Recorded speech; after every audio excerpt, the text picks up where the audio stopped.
ఏడ కూలిపోయిందే అని ఇప్పుడు బీఆర్ఎస్ కోళ్ళాగా లెంకలు కొడుతున్నాయి. ఎట్లా ఇప్పుడు ఇల్లు కట్టుకుంటాం, గోడ పర్యపడుతుంది, పర్యపట్టినంత మాత్రాన ఇల్లు కూడా కొట్టుకుంటామా? షెడ్డో పడో దానికి ఏమన్నా తాడో పేడో ఏదో మరమ్మతి చేసుకోమా? ఎందుకు మమ్మల్ని బదనాం చేస్తుర్రు అని ఇప్పుడు బీఆర్ఎస్ వాళ్ళు ఫోన్ రిల్తురు. మరి అలాగే చెప్తారు. అదే చెప్తాను నేను, కూలిపోయిందని మేం చెప్తలేము, కాంగ్రెస్ వాళ్ళని చెప్తలేము, మా ముఖ్యమంత్రి కాదు.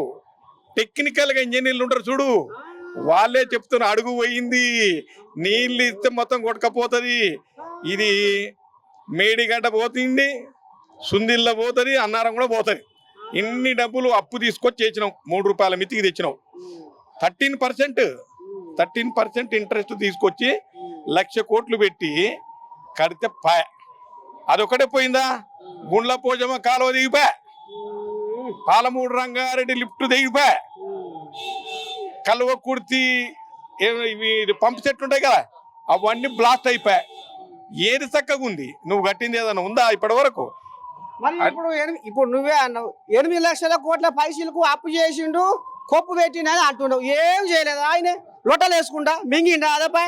ఏం తెలంగాణలో ఏం పని చేయలేదా? అంత లక్షల కోట్ల అప్పు చేసి. అదే చెప్తున్నా, డబల్ బెడ్రూమ్ ఇల్లు ఇస్తాను, ఇయ్యకపోగా ఎమ్మెల్యేలకు మంచి మంచి ఇల్లు కట్టించినావు. ఇక్కడ సచివాలయం సెక్రటేరియట్ ఎవరు కట్టినో చంద్రబాబు నాయుడు పీరియడ్లో 2003లో కట్టినరు.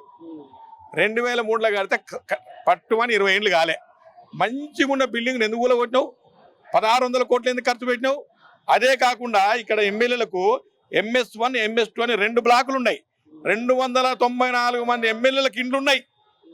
మళ్ళా దాన్ని కొత్తగా ఎందుకు కట్టినావు? అంటే నీ మార్కు కోసం.